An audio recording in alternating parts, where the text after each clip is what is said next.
والصلاة والسلام على رسول الله محمد بن عبد الله وعلى آله وصحبه ومن والاه.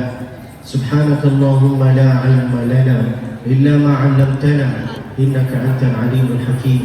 رب اشرح لي صدري، lancarkan urusan kami ya Allah. واحلل عقدة رب اشرح لي صدري ويسر لي أمري واحلل عقدة من لساني، lapangkan dada kami ya Allah. واحلل عقدة من لساني يفقه قولي. Kalam bermula dengan Bismillah, dilanjutkan dengan Alhamdulillah. Salawat dan salam kepada Rasulullah, maka nikmat Allah semua sempurna sudah. Boleh saya buka acara ini dengan pantun? Boleh? Anak raja memakan rambai, rambai dimakan hari petang. Jamaah jangan melambai, isi ceramah Ustaz Abdul Basit Musfi bisa gila. Ketawalah. Ya Allah. Saya alhamdulillah bisa nyampe ke sini karena kemuliaan Al-Quran. Pas kita keluar dari hotel mau menuju ke sini, itu kita Masya Allah 5 mobil, Masya Allah, isinya ustaz-ustaz, kiai-kiai, semua Masya Allah. Itu saya ada rasa gembira, ada rasa bahagia, ada rasa kita itu seperti mau menuju ke surga. Nanti kita itu kalau mau masuk ke surga enggak akan masuk sendirian, kita akan masuk berkelompok semua insya Allah. Apakah itu kata saya? Enggak, itu kata Allah. Wasiqal ladzina ittaqaw rabbahum ilal jannati zumara. Nanti kita itu kalau mau masuk ke surga berkelompok kami semua insyaallah. Berkelompok masuk ke surga. Nanti kita itu kalau masuk ke surga lalu ditanya oleh Allah Subhanahu wa taala, engkau ini sudah masuk surga, bapak ini sudah masuk surga, ibu ini sudah masuk surga. Lalu ditanya oleh Allah Subhanahu wa taala, sekarang engkau ini mau apa? Mau jawab apa, Pak? Mau jawab apa, Ibu? Bingung kan jawabannya? Oleh itu maka nanti ketika engkau berdoa kepada Allah Subhanahu wa taala, minta ridha Allah dulu, baru minta masuk surga. Ilahi nas'aluka ridhaka wal jannah wa na'udzu bika min sakhatika wan nar. Minta ridhanya Allah dulu, baru minta surga. Radina billahi rabba wa bil islam dina wa bi Muhammadin sallallahu alaihi wasallam nabiyyan wa rasula. Hadratul mukarramin, hadratul muhtaramin, al-asatid, al-afadil, al-masyayikh, al-a'izza. Saya itu bukan syekh, saya itu bukan ustaz, saya itu bukan kiai. Syekh sudah ada di sini, kiai sudah ada di sini. Siapa itu ustaz? Siapa itu kiai? Man yanzuru ilal ummati bi'ainir rahmah, yang memandang kepada masyarakat dengan kasih sayang. Siapa itu mereka? Yaitu adalah seperti Ustaz Mustami, Ustaz Aan, Ustaz Haji Muslim, imam-imam yang ada di sini, Bapak Ali, semua yang ada di sini, ustaz-ustaz. Mereka itu yang harus disebuti bahwa mereka itu syekh, bahwa mereka itu ustaz, karena mereka itu memandang kepada kita dengan kasih sayang, dengan rasa kasih sayang. Itu yang harus disebuti kepada mereka. Kalau saya itu bukan syekh, kalian itu kalau memanggil saya, panggillah saya abang atau bro. Oke Ibu? Setuju? Lalu kemudian yang besar tak himbau gelar, yang kecil tak disebut nama. Mudah-mudahan semua diangkat derajatnya oleh Allah Subhanahu wa ta'ala, dilindungi oleh Allah Subhanahu wa ta'ala, diangkat derajatnya oleh Allah Subhanahu wa ta'ala. Mudah-mudahan semua yang ada di sini bisa nyusul ke tanah suci Mekah bersama beserta keluarganya, umrah dengan haji. Allahumma amin, bukan amin. Amin. Setelah beliau menyebuti nama Al-Mukarram Al-Muhtaram yang berikut ini, ustaz ini, lalu kemudian saya lihat adik-adik saya itu yang barusan baca Al-Quran itu Adik-adik itu saya sebuti mereka itu adik-adik saya, bukan anak-anak saya. Karena itu saya belum jadi bapak. Saya masih muda. Jadi saya sebuti mereka itu bahwa itu adik-adik saya. Apakah ketika bapak ini lihat adik-adik yang tersebut atau anak-anak yang tersebut, apakah enggak ikut gembira? Apakah enggak ikut bahagia?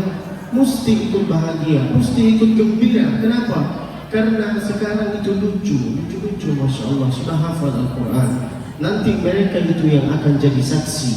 Nanti mereka itu yang akan jadi syafaat bagi kita. Mereka itu yang bisa manggil kita nanti di surga.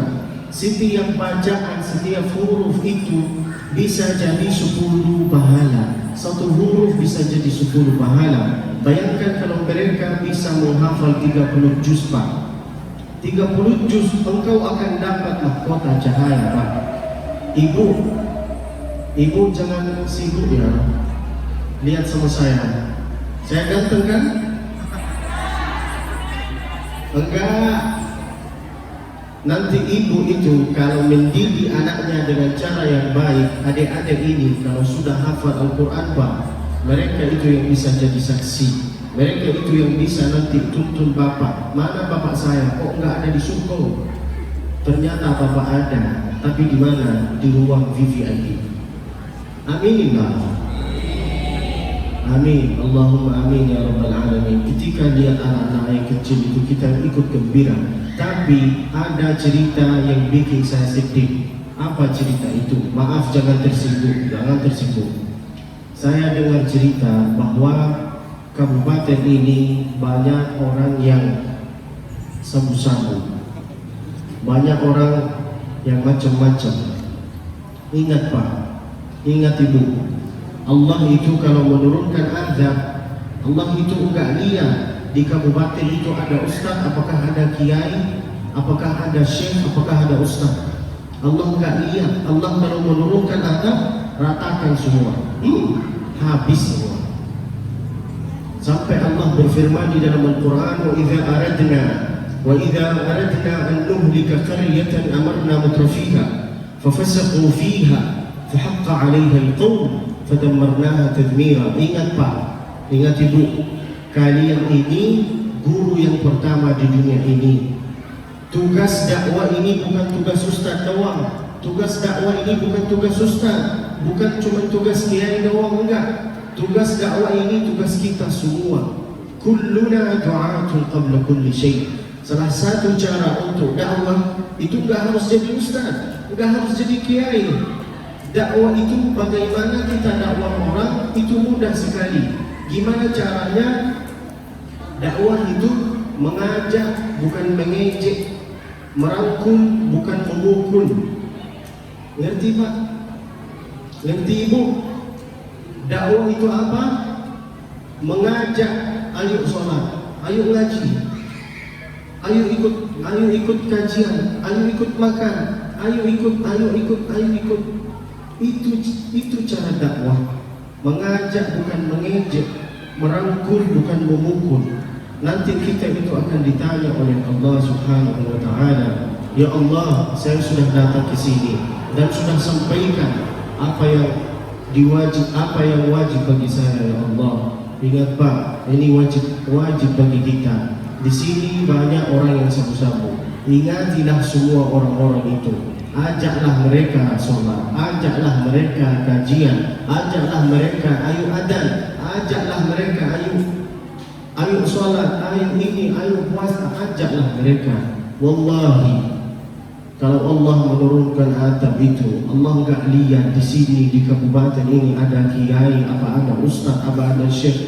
Allah itu enggak tahu di sini ada siapa. Menurunkan azab, ratakan semua. Kenapa Allah begitu? Karena Allah berkata, kewajiban kita itu kita harus dakwahi semua, bukan cuma ustaz. Kita harus dakwahi semua. Yang pertama, yang bisa mengajak anak-anak atau bapak-bapak ini dakwah, yaitu adalah ibu. Al-ummu hiyal madrasatul ula. Itu kewajiban ibu. Ayolah, ajak sini. Tanya anak-anak ini, engkau ini pergi kemana? Sholat di mana? Sudah makan belum? Engkau ini kegiatannya apa dalam satu hari? Jangan dibiarkan anak itu cuma bonceng sana, bonceng sini, bonceng sana, bonceng sini. Jangan dibiarkan itu. Nanti ibu ini akan ditanya oleh Allah. Salah satu pertanyaan Allah Subhanahu wa taala terhadap kita itu apa? An syababihi fima afnah wa an umrihi fima ablah. Saya kasih kepada engkau sehat afiat, tenaga, banyak waktu. Engkau itu digunakan dengan apa? Mau jawab apa Pak engkau Pak? Mau jawab apa? Instagram, miligram, kilogram. Mau jawab apa Pak? Jangan sok sibuk di dunia ini. Jangan sok sibuk. Jangan berkata ini saya tidak punya waktu. Engkau ini akan ditanya. Lalu kalau jawabannya itu engkau error, tidak ada penjelasannya, engkau ini bisa jadi ayam bakar. Oleh itu maka minta dari Allah selamat ya Allah. Allahumma inna nas'aluka salamatan fid din. Dan itu pelajaran yang pertama. Pelajaran yang kedua, maaf jangan tersinggung ibu, jangan tersinggung Pak. Jangan kebiasakan diri sendiri untuk makan dengan tangan kiri. Salah itu Pak, itu salah. Jangan tersinggung ya Pak. Jangan biasakan diri sendiri untuk makan dengan tangan kiri. Karena siapa yang makan dengan tangan kiri, ya itu adalah setan. Masa engkau makan dengan tangan kiri, cebok juga dengan tangan kiri? Allah ngasih tangan kiri ini untuk cebok, untuk ini. Tapi Allah ngasih tangan kanan ini untuk ngambil sesuatu yang baik, sesuatu yang indah. Ajari mereka itu anak-anak. Kalau mau makan, bacalah bismillah. Kalau ini bismillah. Mau langkah-langkah, mau naik ke hot, mau naik ke mobil, mau turun dari mobil, mau langkah kemana berada, mau pakai jubah, mau buka ini, jadikanlah kebiasaan membaca Bismillahirrahmanirrahim. Jangan makan kiri. Apa itu Pak? Karena kenapa? Anak-anak ini, adik-adik saya ini, kalau lihat bapaknya atau lihat ibunya makan dengan tangan kiri, nanti dia ikut. Bapak saya makan kiri, ibu saya juga makan dengan tangan kiri. Oleh itu maka membiasakanlah diri untuk makan dengan tangan kanan. Itu pelajaran yang kedua. Yang keempat, yang ketiga, salah satu cara untuk kita semua ini istiqamah di dalam kehidupan ini, kita harus ikuti kelompok, harus ikuti rombongan. Harus Pak, jangan berkata ini saya mau masuk surga sendiri. Surga ini untuk orang semua, bukan untuk engkau sendiri. Gak mungkin engkau ini bisa istiqamah di jalan Allah. Gak mungkin, wallahi gak mungkin. Oleh itu maka salah satu cara untuk kita istiqamah di dalam kehidupan ini, bikin kelompok atau ada grup seperti kajian-kajian ibu ini, ikutilah mereka. Datanglah sama mereka. Karena apa? Karena kita itu akan masuk surga sama kelompok. Wasiqal ladzina taqaw rabbahum ilal jannati zumara. Jangan berkata saya mau sendiri, semua sendiri. Harus ikuti kelompok, harus ikuti grup. Itu yang pertama untuk istiqamah di dalam kehidupan ini. Yang kedua, sehingga kita bisa istiqamah, yaitu adalah lihat orang sakit. Suatu ketika saya jadi makmum, setelah selesai doa, setelah selesai sholat, ada salah satu orang di depan saya, maaf cakap, dia tangannya itu sudah kena bakar, jaringan tangannya itu sudah kena bakar. Tapi bayangkan Pak, jaringan tangannya itu sudah kena bakar, tapi dia berdoa, mengangkat tangannya, ya Allah, minta dia dari Allah. Kita yang sudah sehat, yang sudah afiat, setelah selesai sholat, sok sibuk. Kapan kita terasa kenikmatan sehat ini, kenikmatan afiat ini? Ketika kita sakit baru terasa. Lihatlah orang-orang sakit itu yang ada di rumah sakit. Pergilah engkau nanti ke rumah sakit. Kalau ditanya sama sebab, engkau ini mau kemana Pak? Mau ziarah? Ziarah siapa aja? Semua yang ada di ruangan ini saya mau ziarah. Insya Allah kalau enggak diusir, dicampakkan ke sungai. Di sini ada sungai. Salah satu cara untuk istiqamah di dalam kehidupan ini, kita harus ikuti kelompok, ikuti grup, ikuti kajian. Ya Pak, itu yang pertama. Yang kedua, kita harus lihat orang cacat, lihat orang sakit.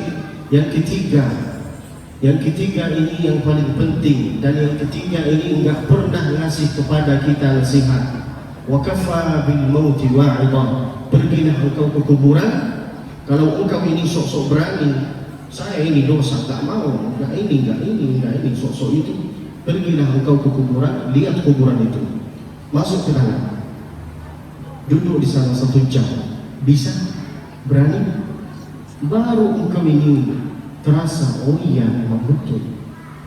Oleh itu maka salah satu cara istiqamah di dalam kehidupan ini, yang pertama ikuti kelompok, yang kedua ikuti grup. Ya, yang pertama ikuti grup, yang kedua lihat orang cacat, yang ketiga lihat kuburan. Baru kita bisa istiqamah di dalam kehidupan ini. Lalu kemudian bagaimana kita menghafal Al-Quran?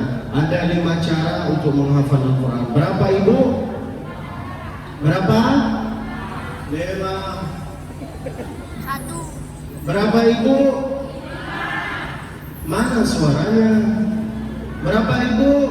5. Berapa Pak? 2. 5 cara untuk menghafal Al-Quran. Yang pertama itu apa? Harus diatur waktunya. Jangan sok sibuk. Jangan berkata ini saya sibuk, nggak ada waktu, saya cari nafkah, saya ini. No. Engkau ini masuk WC pegang HP, betul nggak? Betul kan? Ketahuan. Keluar dari WC pegang HP, betul nggak? Sebelum tidur pegang HP, betul nggak? Mau pergi kemana berada, acara kajian, acara pernikahan, megang HP, betul nggak? Berarti ada waktu. Untuk menghafal Al-Quran itu bukan cuma tugas anak-anak, tugas bapak-bapak juga. Bapak-bapak ini kalau enggak hafal Al-Quran harus ada rasa dendam, harus ada rasa balas dendam. Jangan berkata ini saya bodoh, anak saya lebih bodoh daripada saya. Jangan berkata gitu. Engkau ini enggak hafal, tapi harus ada rasa dendam. Saya ini enggak hafal Al-Quran Ustaz, tapi anak saya ini harus jadi seorang yang menghafal Al-Quran. Enggak bisa anaknya, harus cucunya. Jangan putus asa, jangan berkecil hati, tapi juga jangan pasrah. Jangan berkata ini saya enggak hafal Al-Quran, lalu anak saya lebih bodoh daripada saya. Jangan. Harus di antara keluarganya engkau, di antara keturunannya engkau, harus ada yang bisa hafal Al-Quran. 5 cara yang bisa kita menghafal Al-Quran. Bagaimana caranya untuk kita menghafal Al-Quran? Bagaimana kita atur waktu? Ada waktunya. Waktunya di mana dan kapan? Setelah selesai sholat, bacalah 5 ayat. Berapa ibu? Berapa Pak? Berapa Bang? 5. Setelah selesai setiap sholat, bacalah 5 ayat. Setelah selesai sholat subuh, bacalah 5 ayat. Sanggup tambah, enggak sanggup 3 ayat, enggak sanggup 2 ayat, enggak sanggup 1 ayat. Jangan nawar-nawar lagi. Suka nawar-nawar ya? Minta 5 huruf, minta 2 huruf, minta 1 huruf. Kita ngambil 5 ayat, boleh? Boleh ibu? Itulah salahnya panitia, kalau dikasih makanan itu nanti jamaah enggak semangat. Terserah ya Ustaz, mau 5, mau 3, mau. Jangan dikasih makan dulu. Dengarilah ceramah ini, baru kita makan. Insya Allah setelah selesai acara ini Pak, setelah selesai acara ini Ibu, kita akan makan bersama di rumah masing-masing insya Allah. 5 cara untuk menghafal Al-Quran. Yang pertama, diatur waktunya. Setelah selesai sholat, bacalah 5 ayat. Enggak sanggup 3, kita ngambil 3 ayat. Ya ayyuhal muzammil qumil laila illa qalila nisfahu aw inqus minhu qalila. 3 ayat setelah selesai sholat subuh, 3 ayat setelah duhur, 3 ayat setelah asar, 3 ayat setelah maghrib, 3 ayat setelah isya. Engkau ini bisa hafal Al-Quran. 3 kali 5 berapa ibu? 15. Berapa pak? 15 ayat ini bisa jadi 1 halaman, bisa jadi 2 halaman. Betul enggak? Betul?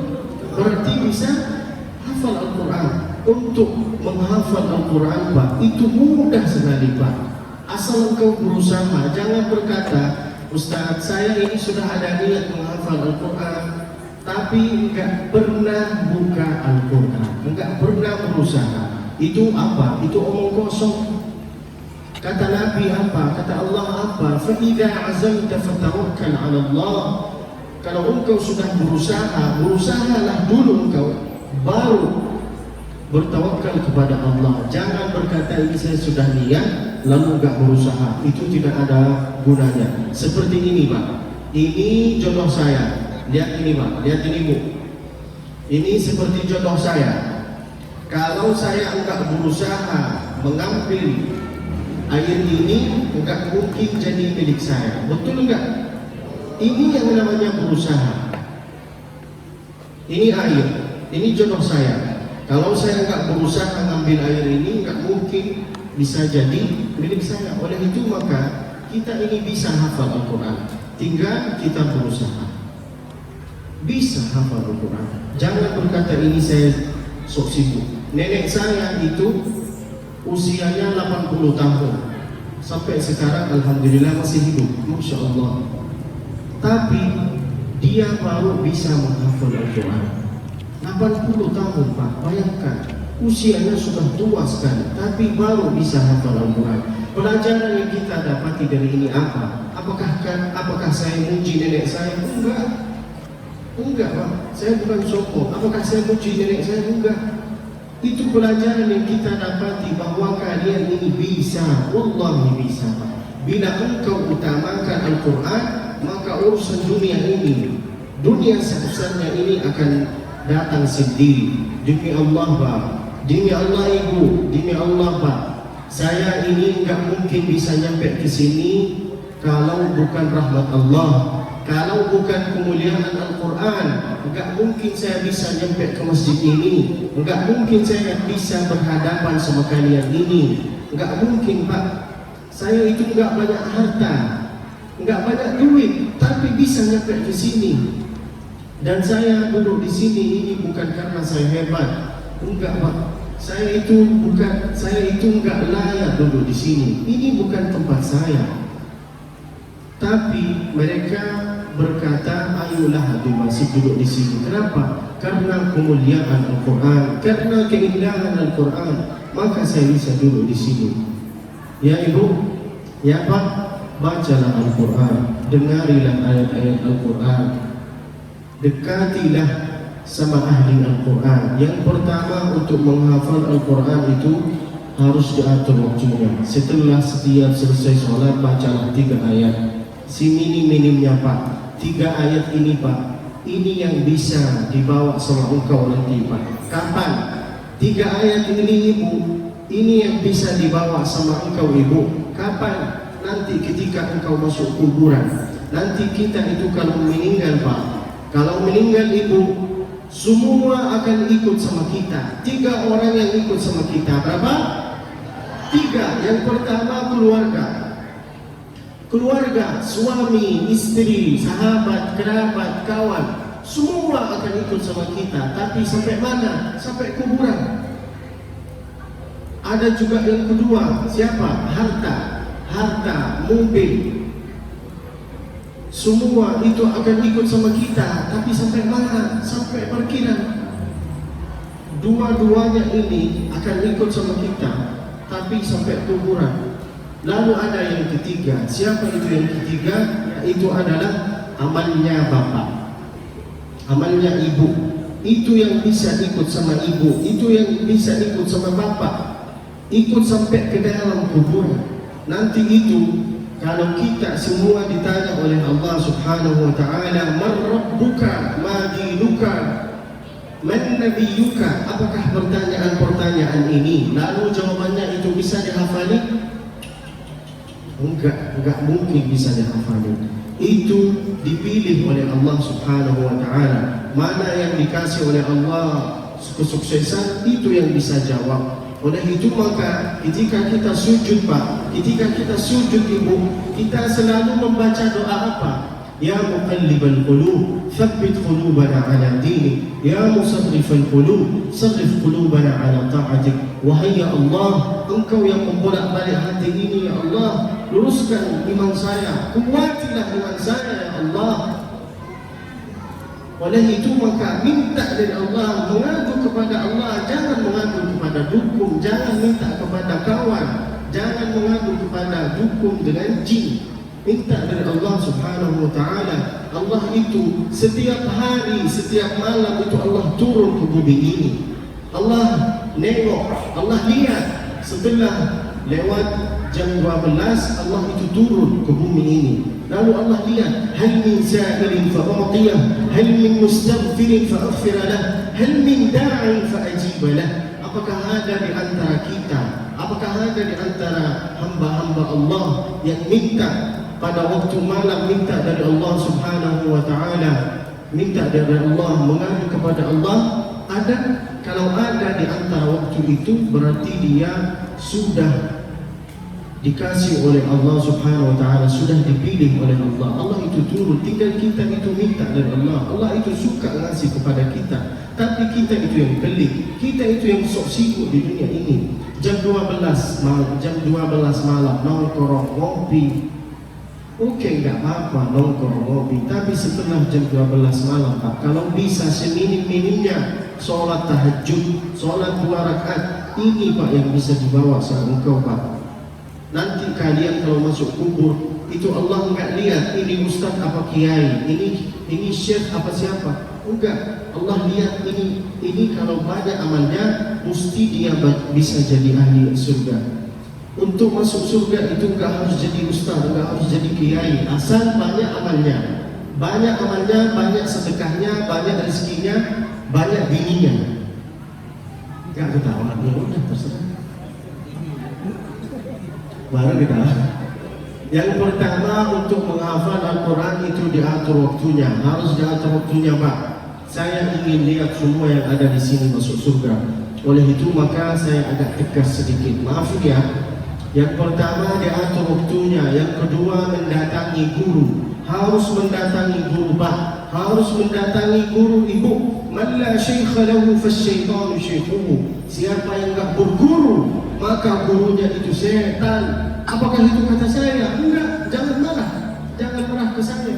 Itu kata ulama yang dulu, kata kiai yang dulu. Siapa yang enggak berguru, maka gurunya itu setan. Sekarang kita itu kalau tanya ke kawan kita, ke sahabat kita, siapa gurunya engkau? Dia jawab apa? YouTube. Tabayatubu YouTuber. Siapa gurunya engkau? YouTube. Tidak ada berkahnya Pak. Di mana letak berkah itu? Mendatangi guru. Datanglah ke guru, tanya ke guru, apakah bacaan saya ini lancar? Apakah bacaan saya ini salah? Rubbadarin lil Qur'ani wal Qur'ani yan'alu. Perumpamaan orang-orang yang lagi membaca Al-Quran, tapi dengan bacaannya dia, Al-Quran bisa laknat dia. Kok bisa? Karena salah baca. Enggak mau mendatangi guru, enggak mau tanya ke kiai-kiai, ada rasa sombong. Ketika engkau berkata saya enggak pernah dosa, itulah dosanya engkau. Nabi aja, Nabi Ibu, dalam satu hari beliau Nabi istighfar 70 kali. Nabi yang sudah dijaminkan oleh Allah masuk surga, beliau istighfar 70 kali Ibu, 70 kali Pak. Itu Nabi yang enggak pernah berdosa, yang enggak pernah zina, yang enggak pernah sabu-sabu, yang enggak pernah minum khamar. Itu Nabi Pak.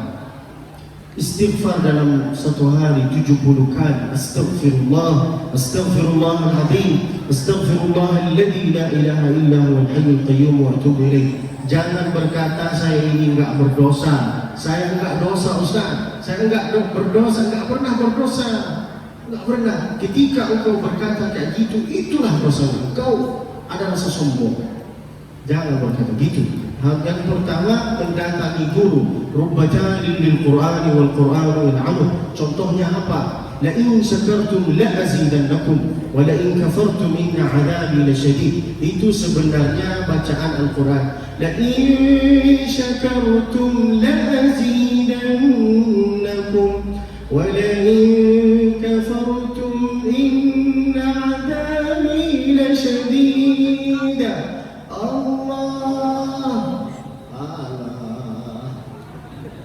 Boleh diulangi lagi? La in syakartum la azidannakum wa la in kafartum inna 'adzabi lasyadid.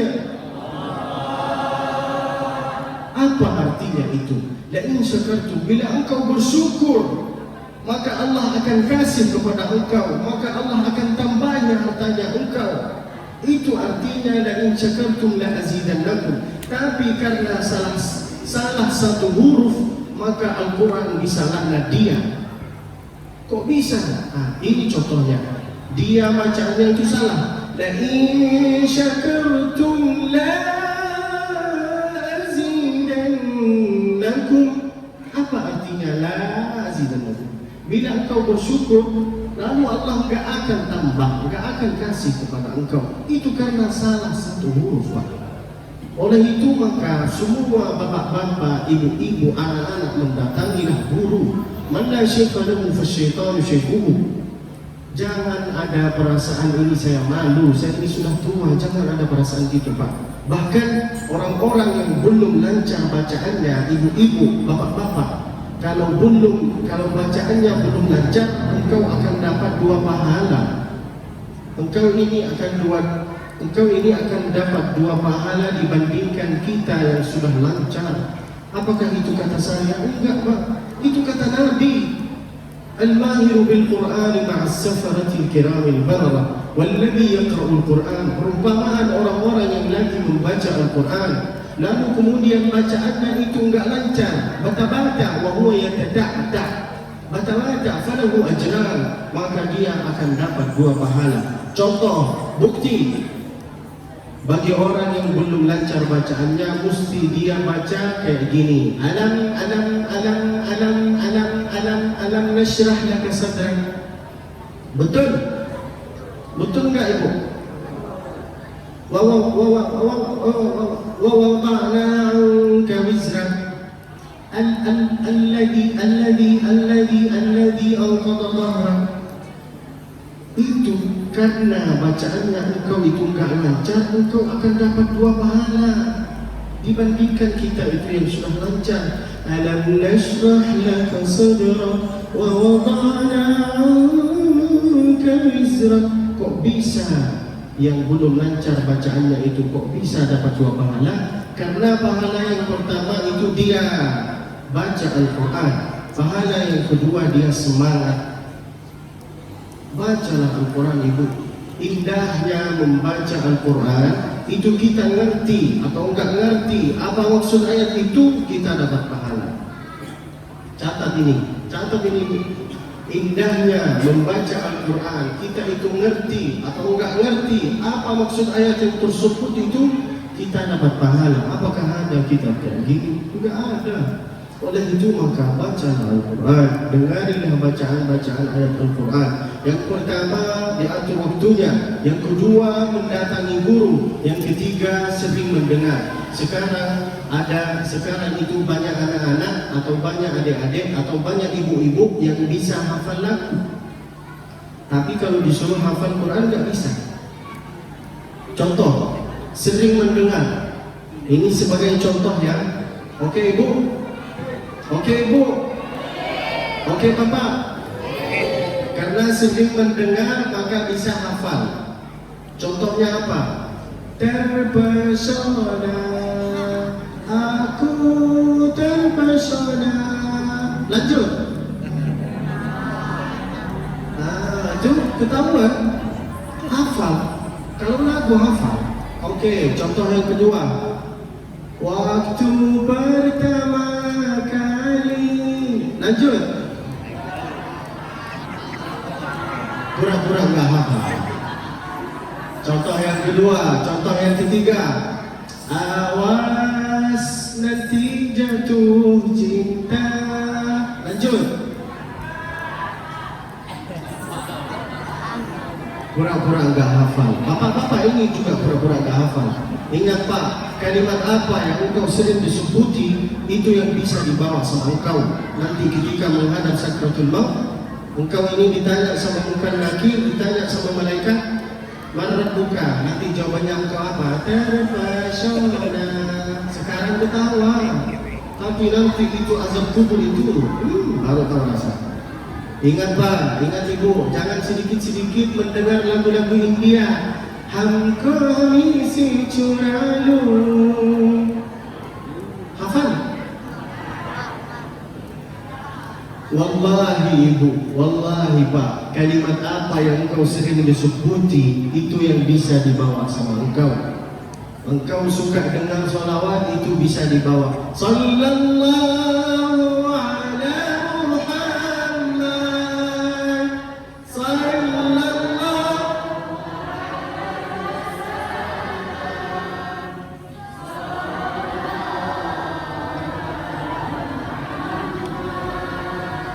Sallallahu alaihi wasallam. Walaupun enggak hafal, pura-pura, yang penting mulutnya ini bergerak. Salatullah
waktu ini, mulut ini, kalau sering digunakan dengan sholawat itu yang bisa dibawa sama engkau.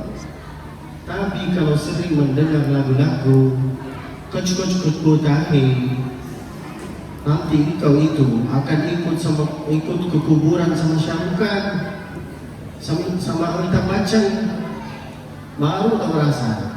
Itu semua kita ini akan ikut sama kita yang kita sukai. Ada salah satu orang berkulit hitam memeluk Nabi, berkulit hitam dia Pak, berkulit hitam dia Ibu, dia memeluk Nabi. Lalu Nabi SAW bertanya kepada dia, kenapa engkau meluk saya? Apa kata dia? Belum tertentu ya Rasulullah, nanti pada hari kiamat saya bisa meluk engkau.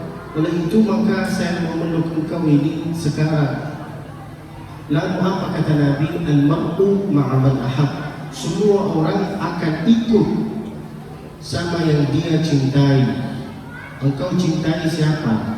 Syahrukan, ikut sama dia. Engkau ini cintai siapa? Atta Halilintar, akan ikut sama dia. Engkau ini cinta siapa? Raffi Ahmad, akan ikut sama dia. Engkau cintai Ustaz Abdul Somad, akan ikut sama dia. Tapi jangan lupa juga harus cintai Abdul Basit Musri. Jangan lupa subscribe, like, share, komen. Guru saya Ibu, guru saya Pak, Guru saya yang pertama di dunia ini adalah ibu saya. Ibu, minta tolong lihat nih saya. Ibu saya guru yang pertama di dunia ini adalah ibu saya. Ibu saya pas waktu mengajarkan kepada saya bagaimana saya bisa hafal Al-Quran. Ini caranya mudah sekali. Ketika ibu saya lagi masak, wasyamsi waduhaha wal qamari idza talaha wan nahari idza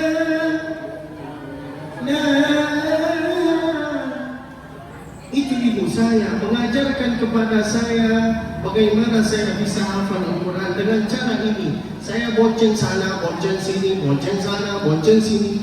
Tapi karena saya sering mendengar, maka saya bisa hafal Al-Quran. Anak-anak ini bisa hafal lagu, bisa hafal Al-Fatihah. Kok bisa?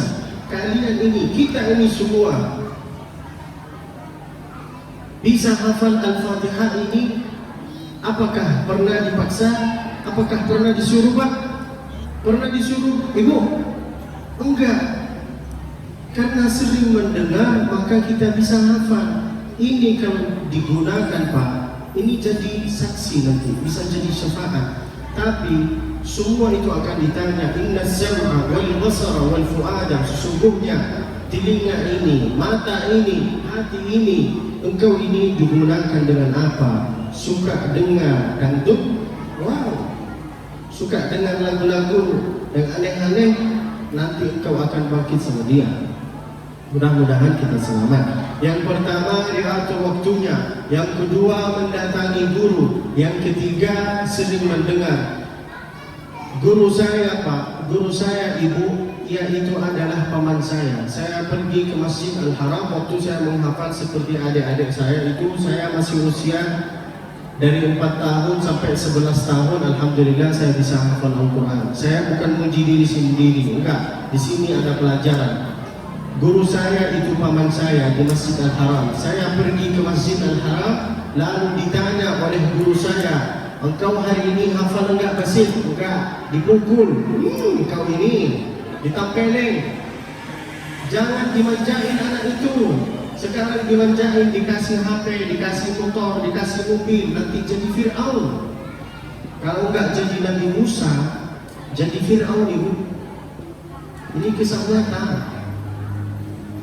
Paman saya itu guru saya, enggak hafal hari ini, dipukul. Lalu balik ke rumah, ditanya oleh bapak saya, abah saya bertanya kepada saya, Abdul Basit hari ini hafal enggak? Enggak. Dipukul, Pak. Enggak dimanjain, ini anak-anak enggak apa-apa. Kau ini dipukul, tampelin. Lalu ditanya oleh ibu saya, Basit hari ini hafal enggak? Enggak, bukan cuma dipukul, dimakan. Enggak hafal. Apa gunanya engkau ini? Ibu, bapak ini harus tegas. Jangan sedikit-sedikit salahnya Ustaz, salahnya Ustaz, salahnya Ustaz, salahnya Kiai, salahnya ini. Guru yang pertama ini adalah ibu dan bapak. Harus dididik anak itu yang benar, dengan cara yang benar. Pukulan itu terbagi 3. Ad-darbu ala thalathati anwa'. Yang pertama darbu ta'lim, pukulan dari guru-guru. Guru ini, ustaz-ustaz ini, kiai-kiai ini, ketika mereka mukul santri, apakah mereka itu ada rasa benci? Ada? Terus kenapa dia lapor ke polisi? Sedikit-sedikit polisi, sedikit-sedikit polisi. Nanti kalau jadi Fir'aun anaknya baru tahu rasa. Enggak mungkin ada guru, enggak mungkin ada ustaz mukul santri ada rasa benci. Enggak ada. Andai saya guru di sini, semua anak-anak ini bandel, saya pukul semua. Ini ku campakkan ke semua. Baru tahu rasa. Harus dipukul anak ini. Darbu ta'lim. Yang kedua, darbu ta'dib. Ada orang tua mukul anaknya. Apakah orang tua ini ketika mukul anaknya ada rasa benci? Ada rasa apa? Iya, ada rasa benci, Pak? Enggak ada. Menurut contoh, ada anak kecil minta pisau dari ibunya. Menurut anak yang kecil ini, pisau ini baik bagi dia. Tapi menurut ibu, pisau ini bahaya. ketika ibu mukul dia, ketika ibu tampelin dia, apakah ada rasa benci? Enggak ada. Oleh itu maka pukulan itu baik, Pak. Wallahi ada keberkahan di dalam itu.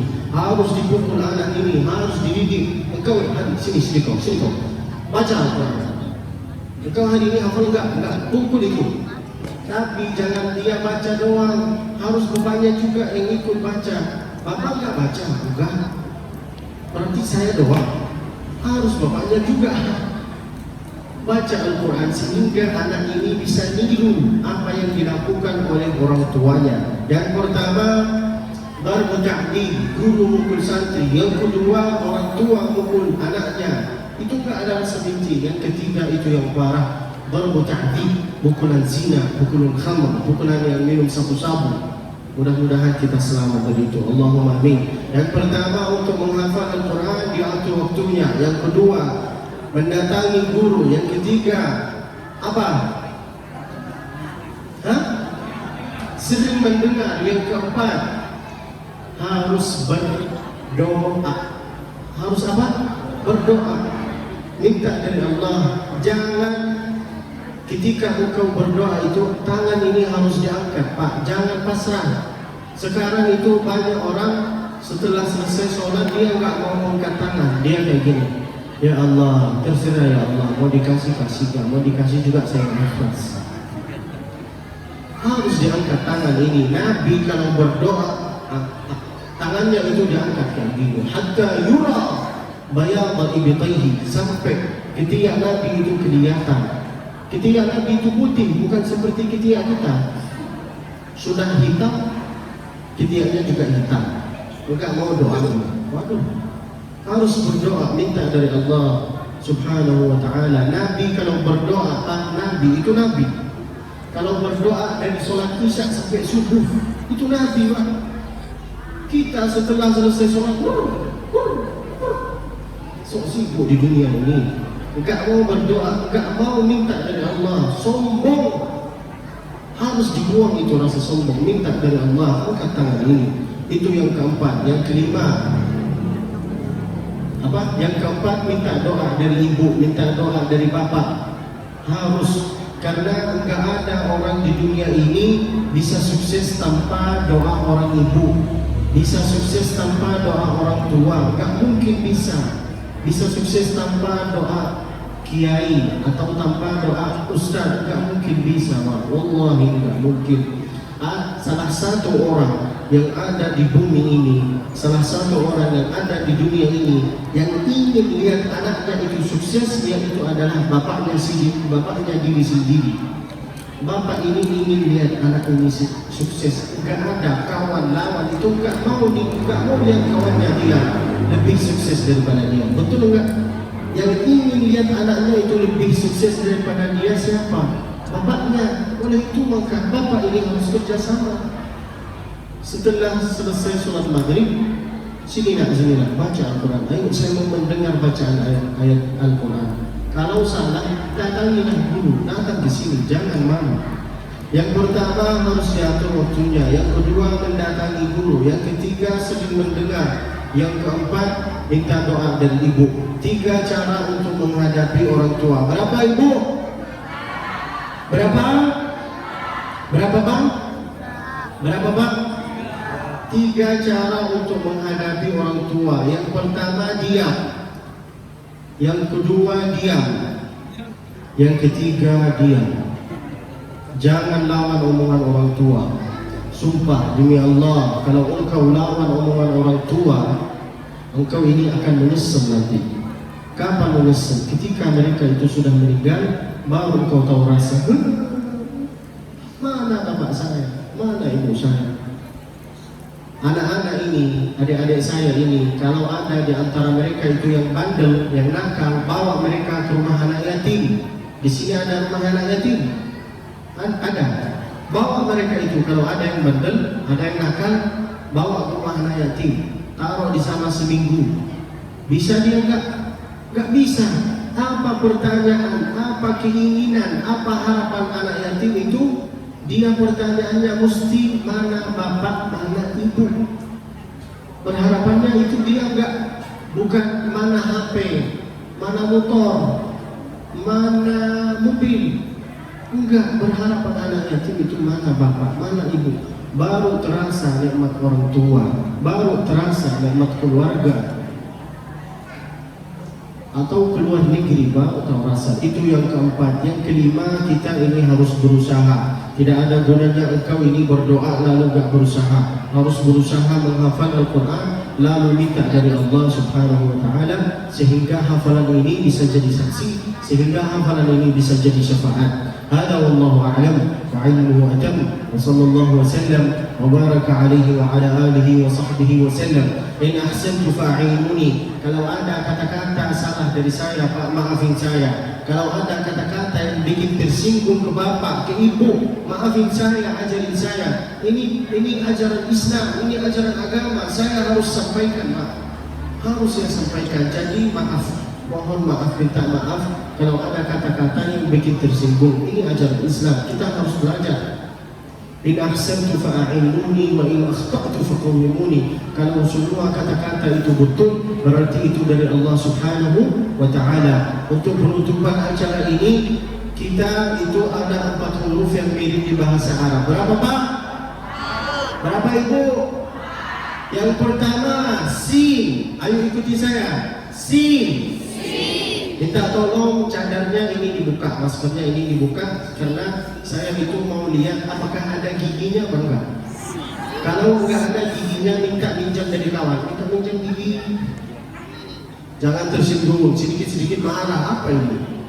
Jangan tersinggung. Sin. Harus ikuti semua sama saya. Jangan berkata, oh ini saya, oh ini, jangan. Harus.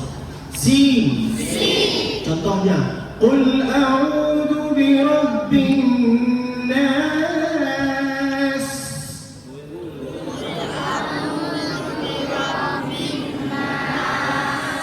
Malikin nas. Ilahin nas. Itu yang pertama, sin. Yang kedua, shin. Apa? Shin. Ya, jangan pelit. Harus dibuka mulut ini. Min syirril waswasil khannas.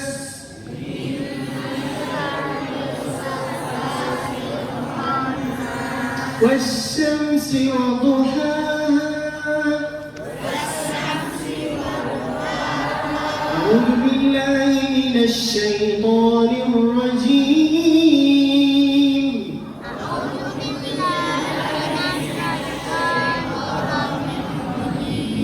Bukan setan ya. Kalau setan berarti dia nggak akan lari. Syaitan. A'udzu billahi minasy syaithanir rajim.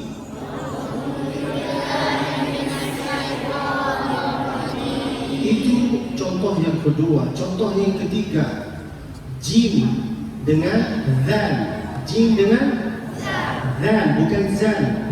Zan. Zan. Ada juga ha dengan ha. Ha. Buka mulut ini. Sebelum buka mulut ini, sikat gigi dulu. Sebelum saya pingsan, ha. Pingsan saya nanti. Sikat gigi dulu baru berkata ha. Jangan-jangan berhadap sama santri ha, lalu santrinya gini. Pingsan anak itu. Sikat gigi dulu ya. Ha. Hahihu. Alhamdulillahi Rabbil Alamin.